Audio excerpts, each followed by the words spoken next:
Hey everyone, I posted 3 posts about Samuel 1, 1 through 2. I went over earlier, and I'm going to read Proverbs 28, since the 20th day of this month. The wicked flee, and no one pursues, but the righteous are as bold as a lion. When a country is rebellious, it has many rulers, but a ruler with discernment and knowledge maintains order. A ruler who oppresses the poor is like a driving rain that leaves no crops. Those who forsake instruction praise the wicked, but those who heed it resist them. Evildoers do not understand what is right, but those who seek the Lord understand it fully. Better the poor who walk in blameless than the rich whose ways are perverse. A discerning son heeds instruction, but a companion of gluttons disgraces his father. Whoever increases wealth by taking interest or a profit from the poor amazes it for another. For it would be kind to the poor. Who will be kind to the poor? If anyone turns a deaf ear to instruction, even their prayers are desirable.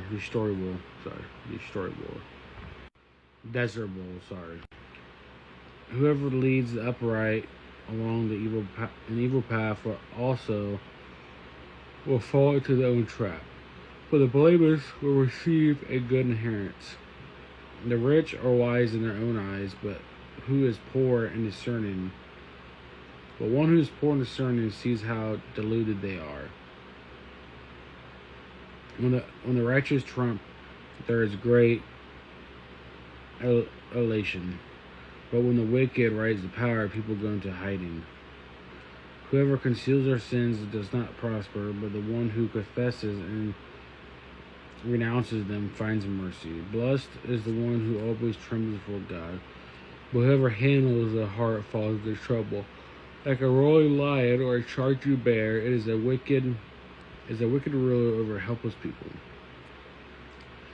A tyrannic ruler practices extortion, but the one who hates ill-gotten gain will enjoy a long reign. Anyone tormented by guilt of murder will seek refuge in the grave. Let no one hold them back. The ones who walk in blameless keep safe, but the ones whose ways are perverse will fall into the pit. Those who work their land will have abundant food, but those who chase fantasies will have their fill of poverty. A faithful person will be richly blessed, but one eager to get rich will not go unpunished. To show partiality is not good.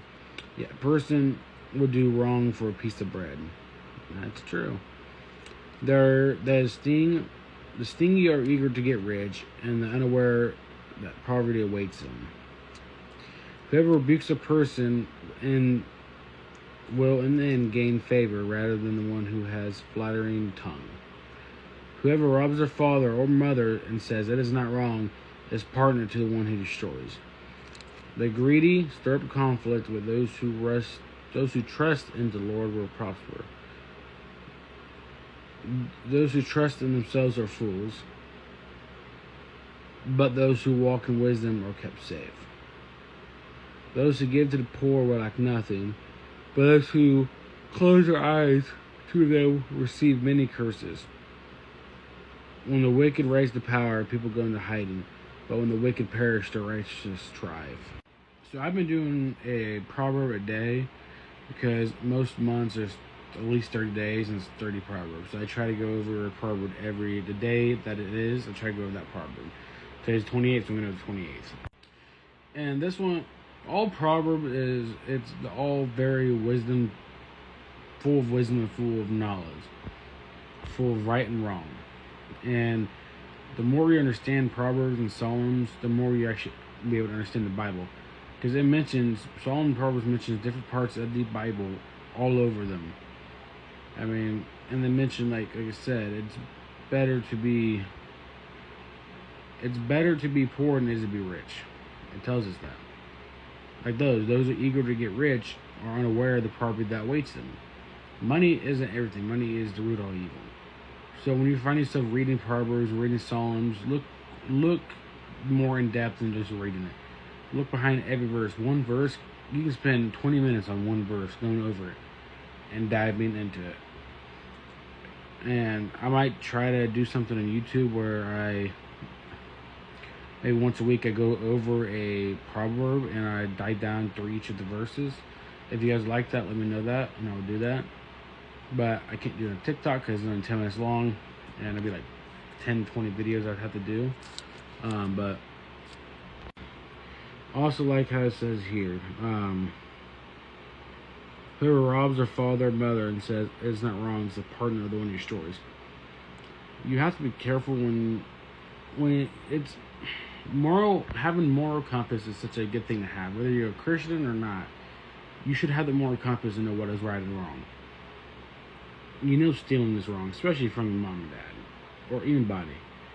And when you get pride and greed, you say it's not wrong, it's not a bad thing, but it is. And we're told that money is the root of evil. It is definitely one of the roots of evil, especially depending on the person. When the person gets money, that shows who the true are. Like it says in verse 6 of Proverbs 28. Better the poor who walk in blameless than the rich who ways are perverse. A lot of rich people who get money, or people who get money, there's a lot of stuff they can get away with easier. There's a lot of stuff that they don't have to worry about coming against them because they're rich and they're powerful. And it's sad. I mean, think of people like Epstein and other celebrities and other figures in time, that they have so much power and stuff that they were able to get away with it for years and years and years. And that's just a couple of the wisdomful things in here. I mean, it tells you, blessed is the one who always trembles before God. Whoever hardens their heart falls into trouble. You do not want to harden your heart, especially not from God. Hardening your heart is such a bad thing to do. It completely disconnects you from God. But when you get on your knees and you pray before God and you talk to Him and you just be honest, He will help your heart soften up if you allow Him to. And remember, you're never too far gone for God to help you. There's only one sin that's an unforgivable sin. And I doubt many of you have created that sin. So, therefore, none of us are really ever too far gone from Jesus Christ, from God.